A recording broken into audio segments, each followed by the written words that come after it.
오늘의 사연 시작합니다. 안녕하세요. 겉만 멀쩡한 남편과 딱 1년 살고 이혼해버린 30대 여성입니다.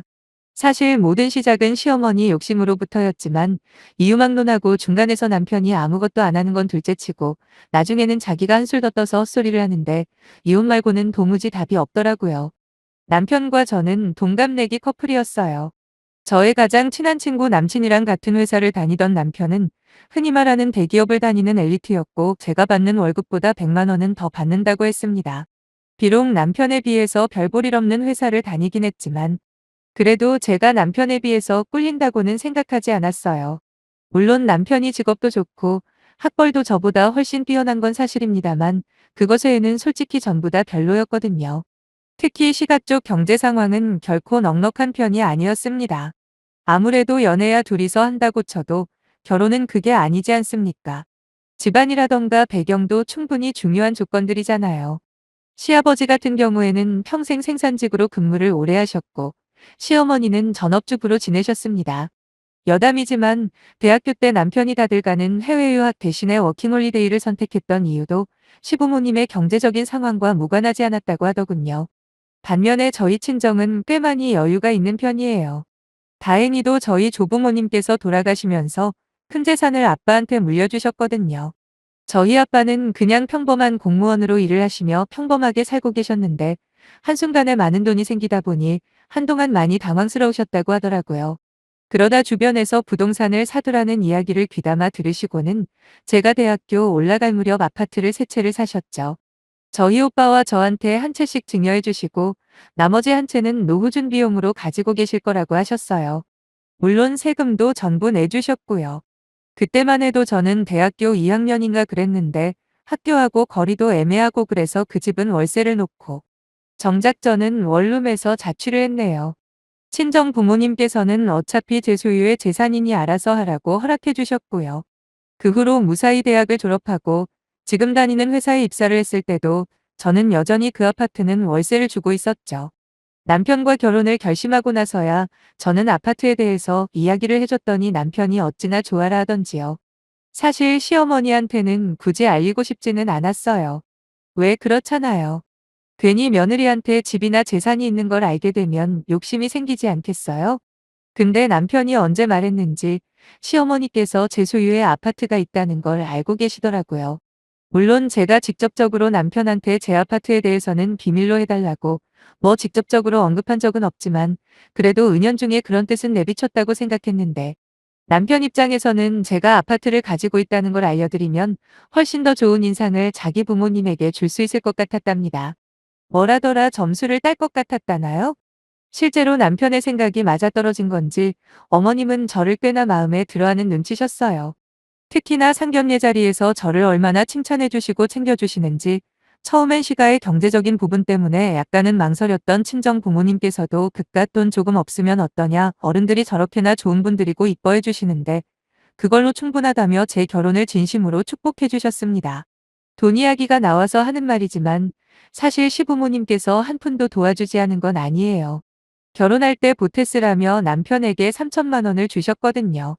그런데도 정작 남편이 모아둔 돈이 6천밖에 되지 않아서 남편이 동원할 수 있는 돈은 1억이 채 되질 않더라고요. 물론 돈이 전부는 아니라고 생각해요. 그리고 제가 정말 돈만을 중요하게 여겼다면 탐탁치 않아 하는 친정부모님을 설득하면서까지 남편과 결혼을 하려 했겠어요? 한편 저 같은 경우에는 구입한 지 1년도 안 된 차도 있었고 모아놓은 자금도 1억 이상 있었어요. 거기다 친정에서도 원한다면 따로 지원을 해주시겠다고까지 하셨고요. 이미 일전에 받은 아파트도 있고 해서 추가적인 도움은 거절하긴 했습니다. 그렇게 남편과 제 돈을 전부 합치니까 가까스로 2억이 조금 넘더군요. 하지만 그 돈으로 집을 사려면 대출을 반드시 받아야 했는데 그건 내키지가 않았어요. 그래서 일단은 신축 빌라에서 전세로 시작하자 했죠. 그런데 여기서부터 생각지도 못한 어머님의 간섭을 받게 되었습니다. 어머님께서 말씀하시기를 당연히 제 이름으로 된 아파트가 있으니까 거기서 신혼살림을 꾸릴 줄 아셨다대요. 결혼에 보태라고 주신 돈은 당신 아들 차 사는데 쓰길 바랬다고 하시길래 솔직히 이게 무슨 소린가 당황스럽긴 했습니다. 그렇다고 시시비비를 따지기도 뭐해서 제 아파트는 월세로 두는 편이 훨씬 이득이라고 설명을 드렸어요. 당장 저희가 들어가서 살기에도 전세 계약 문제에 걸리는데 거기다 인테리어까지 해야 하려면 금전적 시간적으로 불가능하다고 말이죠. 그랬더니 역시나 어머님께서 명의 부분을 들먹이시더라고요.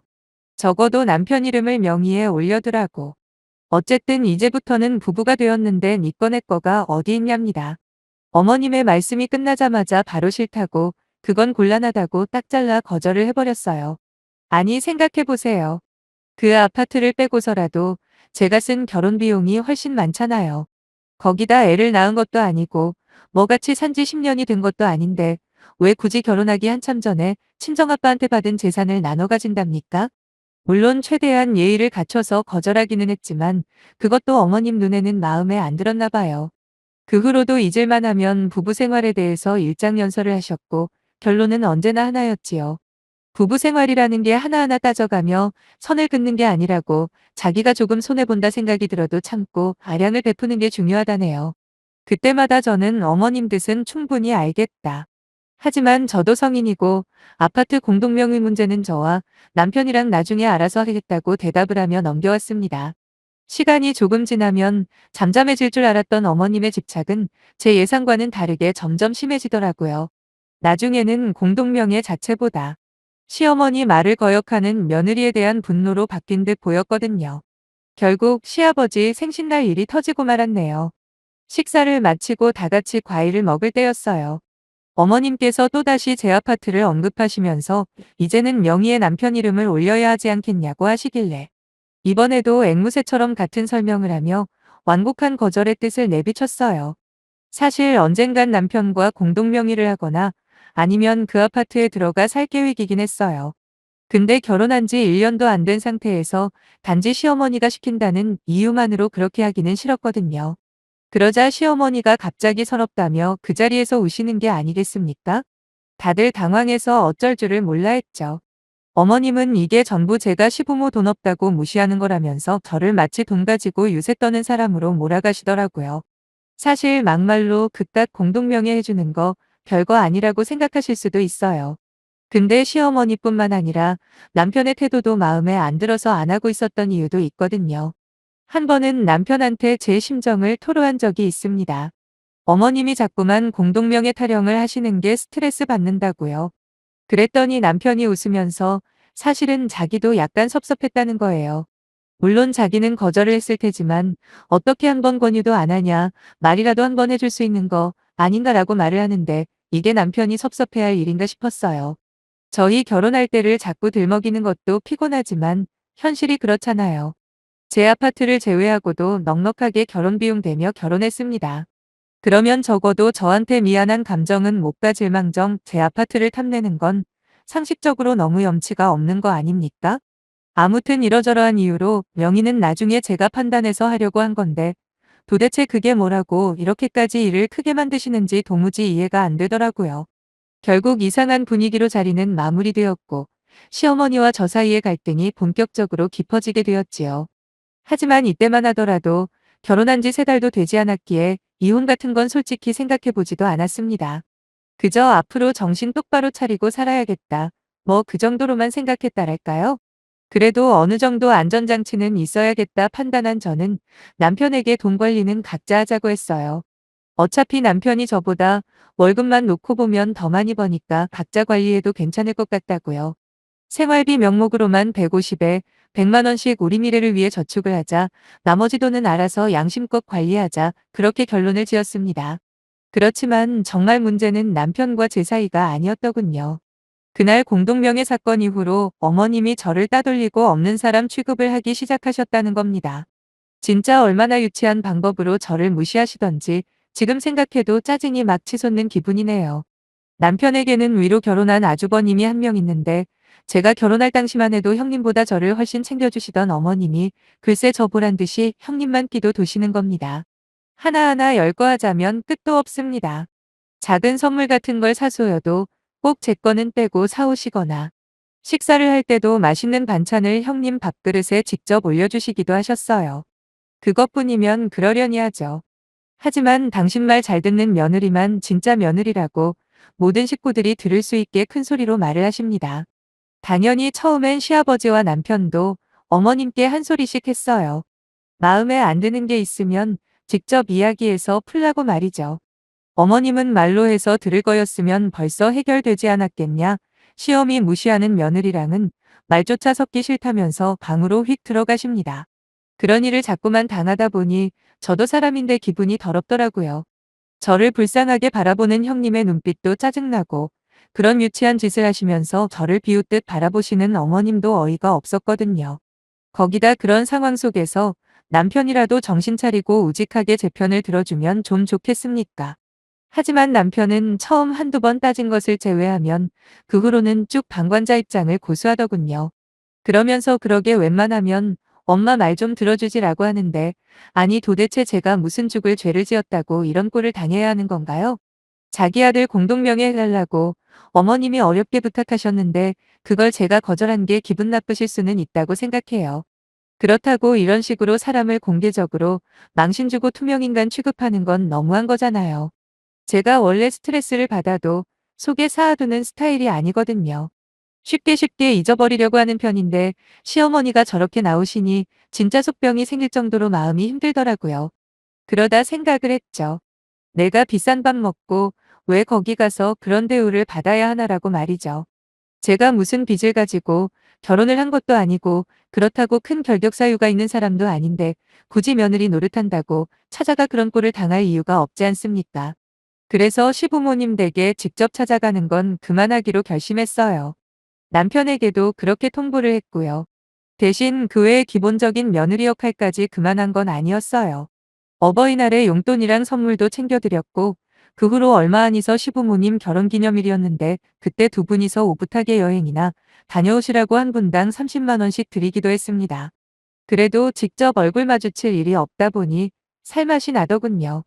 남편과의 사이도 다시금 좋아지기 시작했고요. 그러다 시부모님 결혼기념일이 지난 며칠 후였을 겁니다. 하루는 아무런 연락도 없이 시어머니랑 형님이 저희 집을 방문하셨더라고요. 그날 마침 제가 쉬는 걸 또 어떻게 알았는지. 아무튼 사이가 안 좋다고는 해도 시어머니와 형님을 문전박대할 수는 없는 거 아닙니까? 일단은 들어오시라고 하고 커피며 다과를 챙겨내드렸죠. 그런데 자리에 앉자마자 어머님이 하신다는 말이 지난번 저한테 받은 용돈으로 형님 지갑을 사줬다며 자랑을 하시네요. 이게 무슨 뭐 같은 경우인지 아니 내 용돈으로 형님 지갑 사준 걸 왜 여기 와서 자랑질인 건지 모르겠더군요. 아마도 자기 뜻대로 맞춰주지 않는 제가 밉다 보니 이런 식으로 사람 속을 뒤집어 놓고 싶으셨나 본데 제대로 성공이었어요. 왜냐하면 그 말을 듣자마자 둘 다 집에서 내쫓아 버렸거든요. 어머님한테 드린 용돈이니 그걸 어디에다 쓰던 내 알바 아니지만 굳이 여기까지 찾아와서 나를 비아냥거리는 건 용납 못한다고요. 그리고 앞으로 어머님한테 용돈 한 푼 안 드릴 거라고 해버렸습니다. 실실거리며 나가는 시어머니와 형님의 뒷모습을 보며 진짜 참담하더라고요. 내가 이런 취급을 받으려고 결혼을 했나 싶기도 하고 어떻게 사람이 저렇게까지 야비하고 더러울 수가 있는지 치가 떨릴 만큼 열이 받았네요. 그리고 이제는 더 이상 못 참겠다 싶어 남편과 단판을 지으려고 기다렸습니다. 아예 평생 시어머니랑 얼굴보를 만들지 말라고 단단히 선언을 할 참이었죠. 그렇지만 이미 남편은 어머님과 통화를 했는지 현관으로 들어서면서부터 소리를 지르더라고요. 저보고 정말이냐면서 어떻게 며느리가 돼가지고 시어머니를 집에서 내쫓을 수가 있냐입니다. 분명히 어머님이 본인 유리한 쪽으로 말을 했다는 게 바로 짐작이 되더군요. 그래서 내가 왜 그럴 수밖에 없었는지 설명을 해줬어요. 그런데도 남편은 이미 제 말이 귀에 들어가지 않을 만큼 화가 난 상태였고 이제는 자기도 가만히 못 있겠다네요. 그러면서 자기 엄마 말대로 공동명의를 하자고 시어머니 체면도 좀 생각해달랍니다. 순간 망치로 뒤통수를 한 대 세게 맞은 듯한 기분이 들면서 이 사람도 결국 한통속이었구나. 훗날 저희 부모님이 재산을 저한테 물려주신다면 그마저도 똑같이 거저 먹으려 들겠구나. 그런 생각이 들더라고요. 자기 엄마 체면은 그렇게 중요하고 그동안 무시당하고 괄세받은 미 마누라 체면은 안중에도 없냐고 따지고 들었지요. 그리고 차라리 헤어지자 말했어요. 내가 이딴 취급까지 받으면서 너랑 살아야 하는 이유를 모르겠다고요. 그랬더니 남편은 저한테 미친 머시기라고 욕을 하며 그럴 줄 알았답니다. 애초에 돈밖에 모르는 인간이었기 때문에 공동명의 이야기가 나왔을 때 한번 생각해 볼게요. 같은 소리도 안 한 거래요. 그러면서 이혼하자고 한 그 말 취소하지 말랍니다. 한 번 내뱉기가 힘들지 막상 말을 꺼내고 나니까 어찌나 속이 다 후련하던지요. 이후로 집주인분에게 양해를 구해 집을 내놨습니다. 저희 부부가 참 다정하고 잘 사는 것 같아 보기 좋았다면서 왜 이혼을 하냐고 자꾸 캐물으시길래 있는 그대로 전부 이야기를 했어요. 그랬더니 자기도 시집살이를 못 견뎌 이혼했다고 하시더라고요. 그나마 저는 애가 없어서 다행이라고 wil사님 위로까지 해주셨네요. 그리고 동병상련이라 느끼셨는지 집이 나가는데 적극적으로 협조를 해주시겠다 했습니다. 솔직히 이혼하고 한동안 시원섭섭할 줄 알았거든요. 근데 의외로 그냥 시원하기만 했습니다. 연애부터 결혼 생활을 한 세월을 생각하면 뭐 짜증나고 후회될 때도 물론 있지만 살한톨만큼의 미련도 없네요. 저는 할 만큼 했다 자신하거든요. 만약에 정당한 이유도 없이 제 아파트에 남편 이름을 올리라는 시어머니 요구를 받아줬으면 그 후로 계속해서 질질 끌려다녔을 게 분명합니다. 그런 집안과 결혼을 선택한 건 제 잘못이지만 그래도 휘둘리지 않고 마무리 짓기로 결심한 건 제가 생각해도 잘한 것 같아요. 참고로 이혼하고 얼마 지나지 않아 시어머니한테 장문의 문자가 한 번 온 적이 있습니다. 기어이 끝장을 보는구나. 멀쩡한 당신 아들 이혼남 만들었다면서 저를 원망하고 있더군요. 저는 곧바로 답장을 보냈어요. 당신 아들이 멀쩡하다니 무슨 헛소리냐고. 쪼다등신 아들이랑 내 재산 탐내는 당신 욕심 때문에 이혼하는 거라고. 제발 똑바로나 알고 짓거리시라고요. 그리고 바로 번호 차단해버렸네요. 아무튼 지나간 과거 잡고 살 거 아니면 싹 다 정리하고 앞만 보고 살아야겠죠? 그게 진정으로 제 자신에게 이득일 테니까요. 힘내겠습니다. 많이 응원해주세요. 감사합니다.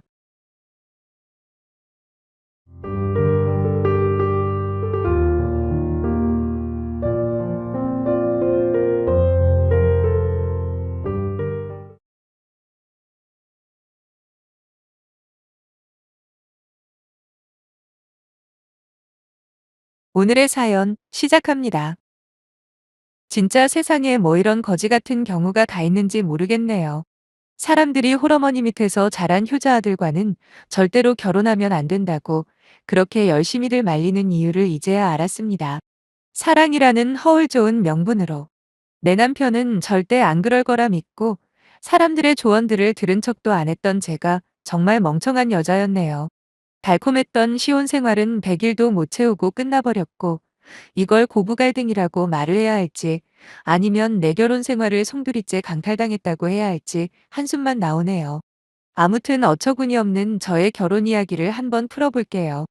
저는 올해로 29살이고 평범한 회사에서 사무직으로 일을 하고 있습니다. 저와 이혼한 전 남편과는 친구 오빠 소개로 만난 사이예요.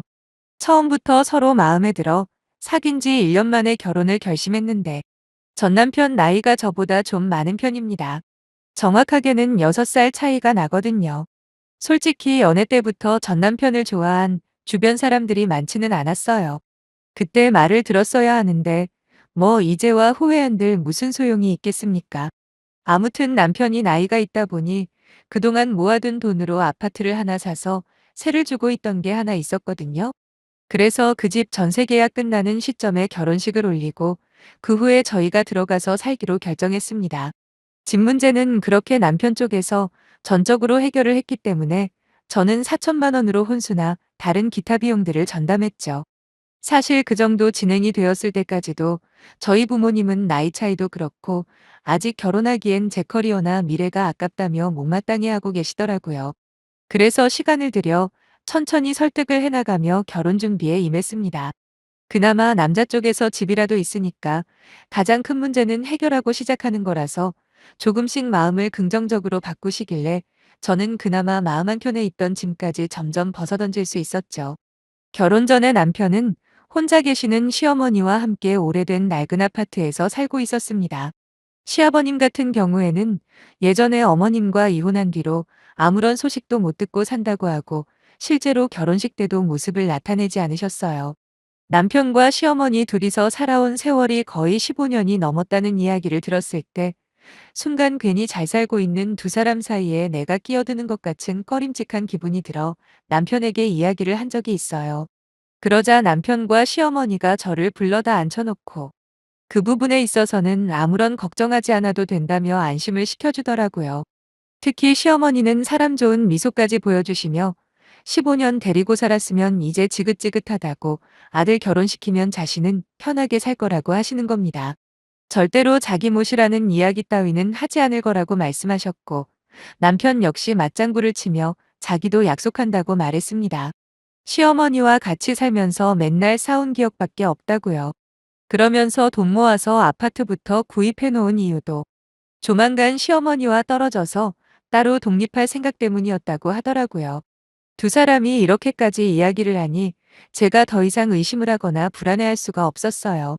거기다 우리가 살게 될 신혼집과 시어머니 집까지 거리가 걸어서 15분밖에 안 걸리니 필요하면 자기가 알아서 자주 찾아뵙겠다고 얼마나 자신만만하게 말을 하던지요.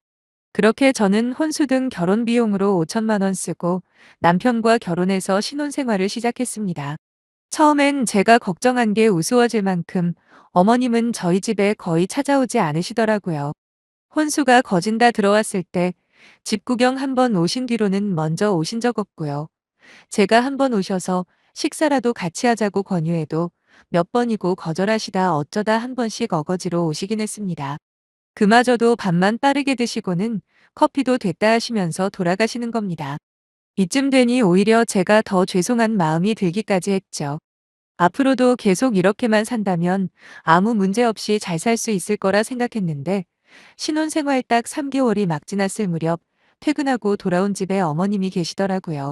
저랑 남편도 없는 텅 빈 집에 어머님이 와 계실 거라고는 상상도 해본 적이 없어서 처음엔 도둑이라고 오해까지 했다니까요. 여하튼 놀란 가슴을 진정시키고 어쩐 일이시냐 여쭈려고 하는데 제 두 눈에 여행 가방 두 개가 들어오자마자 뭔가 쎄한 느낌이 등줄기를 타고 흐르더라고요. 설마 하면서 이 가방들은 뭐냐고 물어보니 시어머니는 제 손을 잡으며 오늘부터 1년만 같이 살려고 왔다는 게 아니겠어요? 이게 무슨 뚱딴지 같은 소리인가 싶어 재차 물었죠. 그게 무슨 소리시냐고요. 그랬더니 자기가 잘못 생각을 한 것 같다면서 아무래도 아들이랑만 지내오다 갑자기 혼자 있으려니까 너무 힘들다고 하시는 겁니다. 밤에 잠도 거의 못 자고 식욕은 식욕대로 떨어져서 도저히 안 되겠다고요. 어이가 없어서 남편도 알고 있냐 물으니 며칠 전에 이미 이야기가 끝났다고 하더라고요. 이때까지만 해도 이 모든 게 처음부터 계획되었으리라고는 전혀 예상치 못했죠. 찜찜한 느낌에 다음날 몰래 월차 쓰고 찾아간 시어머니 집 근처 복덕방에서 놀라운 이야기를 들었습니다. 그건 바로 시어머니 집을 내놓은 시점이 딱 3개월 전이라는 거였어요. 말인즉슨 저와 남편이 결혼하자마자 집을 내놨다는 소리죠. 물론 워낙 낡은 집이라 아직까지 팔리지는 않고 있지만 결국 며느리한테 부담 안 준다는 소리는 그저 빚 좋은 게 살구였고 실제로는 애초부터 함께 살기로 작정했다는 결론 아니겠습니까? 남편이고 시어머니고 둘이서 저 몰래 짜놓고서는 아무것도 모르는 저를 가지고 놀았다는 사실에 극도로 분노한 저는 그대로 저희 집으로 쳐들어가 시어머니에게 당장 내 집에서 나가시라고 소리를 쳤습니다. 지금까지 둘이서 연기하면서 얼마나 뒤에서 나를 비웃었을지를 생각하면 소름이 다 돋더라고요. 평소에 늘 조곤조곤 말하고 나이차가 많이 나는 남편 앞에서도 큰 소리 한 번 안 내던 제가 그야말로 돌변해서 난리법석을 부리니 시어머니가 남편에게 전화해서 부르더군요. 헐레벌떡 달려온 남편과 그날 대판 부부싸움을 했습니다. 저는 절대로 어머님이랑 같이 못 살 뿐더러 왜 나랑 결혼하자마자 어머님 집을 내놨는지에 대해서 명쾌하게 설명해 보라고 외쳤죠. 조금이라도 납득이 안 되면 가만히 있지 않을 거라는 말과 함께요. 그러자 남편은 정작 해명해야 할 건 하지도 않고 딱 1년만 같이 살아보고 그 후에 결정하자는 미친 소리만 계속 반복하는 겁니다. 1년이던 한 달이던 어머님 집 내놓은 거 그거나 해명하라 해도 여전히 남편은 묵묵부답이었고 시어머니는 한술 더 떠서는 늙으면 죽어야지 괜히 며느리한테 욕만 얻어먹을 바엔 차라리 죽는 게 낫다라고 하시면서 불쌍한 척을 하더라고요. 그 소리를 들은 남편은 자기가 뭘 잘했다고 이제 속이 후련하냐 딱 1년만 같이 사는 건데 일을 이렇게까지 크게 만드냐 하면서 이제는 저한테 화까지 내는 거예요. 지금까지 내가 알고 있던 남편과 시어머니가 맞나 싶더군요. 도무지 말이 안 통하는 두 인간들을 두고 저는 친정으로 도망쳐 버렸습니다. 제 이야기를 들으신 엄마 아빠는 가슴을 치시며 그때 끝까지 말렸어야 하는데 이 모든 게 당신들 잘못이라고 하시네요. 이제 겨우 결혼한 지 석 달밖에 안 됐으니까 지금이라도 빨리 이혼하고 정리하라시는데 저 역시 부모님의 의견에 전적으로 동의했고 변호사 상담부터 시작해 이혼 준비에 착수했습니다. 어떤 이유에서건 여기서 제가 접고 들어가면 그 순간부터 재결혼 생활이 꼬일 게 너무 확실했거든요. 물론 그동안 들어간 시간과 돈이 억울하고 분했지만 누군가가 그랬죠? 늦었다고 생각할 때가 가장 빠른 때라고요. 괜한 미련으로 시간 끌다가 이도저도 안 될 것 같더라고요. 하지만 웃긴 건 제가 친정으로 와서 지내는 사이에도 남편이나 시어머니한테서 아무런 연락이 없었다라는 겁니다. 아마도 이대로 시간이 흐르면 제 마음도 어느 정도 풀릴 거라 생각했나 봐요. 그동안 연애할 때나 결혼 생활에서도 웬만하면 큰 문제 만들지 말고 좋게 좋게 넘어가자는 주의라 이렇게까지 제가 단호하게 나올 줄은 몰랐겠죠. 그러니 적당히 달래고 구슬리면 결국에는 집으로 들어올 줄 알았을 겁니다. 사실 이혼이라는 게 말이 쉽지 막상 결정 내리기에 엄청난 결단력이 필요하다는 걸 저도 이번에 깨달았거든요. 친구부터 주위에 아는 지인들과 친척들까지 다 불러 결혼식까지 올리고 거기다 혼인신고까지 해버린 이 모든 상황을 완전히 없었던 일로 돌리는 게 결코 쉬운 일은 아니잖아요. 하지만 그렇다고 처음부터 저를 속이면서 합가할 생각 따위는 하나도 없는 것처럼 거짓말을 해온 것도 용서가 안 되지만 어떻게든 무작정 시어머니를 집으로 불러들이기만 하면 제가 포기하고 모시고 살 걸로 예상한 그 심보가 더더욱 저를 화나게 하더라고요. 그게 비록 시어머니의 아이디어인지 아니면 남편 머리에서 나온 건지는 알 수 없지만 여하튼 결론은 저라는 사람을 무시해도 너무 무시한 거라는 사실에는 변함이 없잖아요. 한번 마음이 떠나버리니 이제는 시어머니를 내쫓는다고 해도 남편과 다시 합치고 싶은 생각도 없고 하나부터 열까지 제 손으로 직접 골랐던 혼수들도 모두 다 필요 없게 느껴지더군요. 비록 며칠밖에 지나지는 않았지만 시어머니의 손을 탔다는 사실만으로도 다시는 쓰고 싶지 않았네요. 그래서 제 옷이랑 화장품 같은 딱 필요한 물건만 들고 나오면서 남편에게 그랬습니다. 시어머니랑 둘이 내가 해온 혼수들 잘 쓰면서 아주 행복하게 잘 살라고요. 대신 결혼할 때 내가 쓴 돈 그대로 토해놓고 거기에 위자료까지 내놓으라고 똑똑히 이야기했습니다. 누가 봐도 남편 쪽에서 이혼 원인을 제공한 게 확실하니까요. 그러자 남편은 혼수는 중고 가격으로 쳐서 주겠다고 하는 거예요. 그리고 더 황당한 건 제 발로 집을 나간 저한테 오히려 책임이 있다는 식으로 말하는데 내가 알던 그 인간이 맞나 싶었습니다. 그러면서 남편은 너만 변호사 쓸 줄 아냐고 자기도 변호사 선임해서 맞고소 하겠다고 하더라고요. 한번 생각해 보세요. 제가 뭘 잘못한 게 있어서 고소를 당하겠냐고요. 그래서 그건 네가 하고 싶은 대로 마음껏 해보라고 하고 집으로 돌아왔습니다. 또 한동안 연락이 없길래 진짜 변호사 구해서 대응하려나 보다 결국 이혼 소송까지 가는 진흙탕 싸움을 해야 하나 머리가 아팠죠. 솔직히 변호사 비용도 적은 게 아니고 직장 다니면서 소송을 진행하는 게 상당히 번거롭다고 하더라고요. 그래도 이왕 이렇게 된 거 절대로 양보 안 하고 끝까지 싸울 생각이었습니다. 제가 결혼할 때 혼수나 다른 비용으로 쓴 돈이 정확하게 4천만 원이었고 저와 상담을 해준 변호사님이 대략적으로 알려주신 위자료가 1천만 원이었거든요. 어떻게든 끝까지 다 받을 작정이었어요. 며칠이 지났을까 남편이 전화를 하더니 위자료로 얼마를 원하냐고 물어보더군요. 그래서 저희 변호사님이 알려준 대로 말해줬습니다. 그랬더니 생각 좀 해보겠다 말하곤 전화를 끊는 거예요. 다음날 바로 다시 연락이 와서는 돈은 지금 마련하고 있으니 조금만 기다려달라는군요. 아마도 며칠 사이에 여기저기 변호사들 찾아가서 지금 이 상황이 누가 잘못한 건지 알아본 모양이었어요. 당연히 열이면 열, 와이프한테 아무런 상의도 없이 시어머니를 데리고 들어온 남편 쪽이 잘못했다고 하지. 그런 상황에서 그냥 집 나가버린 저한테 잘못이 있다고 말할 리가 있겠습니까? 그러니까 곧바로 저렇게 꼬리를 내리는 거 아니겠어요? 사실 더 싸우려면 충분히 가능했습니다. 위자료도 얼마 안 되지만 더 달라고 할 수도 있었고, 시간 질질 끌면서 끝까지 괴롭히는 방법도 있긴 하더라고요. 하지만 제 나이 이제 겨우 30도 안 되었는데 괜히 이혼 소송하고 돈 더 내놔라 어째라 하면서 시간을 허비하고 싶지는 않았습니다. 그래서 소송 걸기 전에 남편한테 최대한 깔끔한 방법을 제시한 거고, 남편 역시 그냥 원하는 대로 해주고 협의 이혼으로 마무리하는 게 가장 빠르고 싸게 먹히는 방법인 걸 모를 리 없었죠. 딱 일주일 후에 남편은 제 통장으로 돈을 입금했고, 그 후에 저희는 이혼 절차를 모두 마무리 지었네요. 신혼집에 있던 제 짐은 이미 다 챙겨 나오느라 딱히 번거로운 일도 생기지 않았어요. 이혼하고 가장 많이 들은 질문이 뭐였냐면 도대체 왜 이혼했냐는 거였습니다. 사람들은 그게 가장 궁금한가 봐요. 아무튼 그런 질문을 받을 때마다 저는 망설이지 않고 결혼 3개월 만에 시어머니가 말도 없이 같이 살자 우겼는데 알고 보니 애초에 남편이라는 놈과 이미 짜고 친 고스톱 나서 바로 이혼했다 대답해 줍니다. 그러면 제 대답을 들은 사람들의 반응은 한결같죠.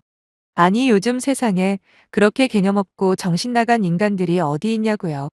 그럴 때마다 비록 제가 직접 겪은 제 일인데도 마치 남의 일처럼 느껴질 때가 간혹 있어요.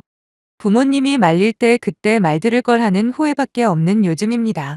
거기다 누구나 그렇듯 자기 인생은 특별할 거라고 믿잖아요.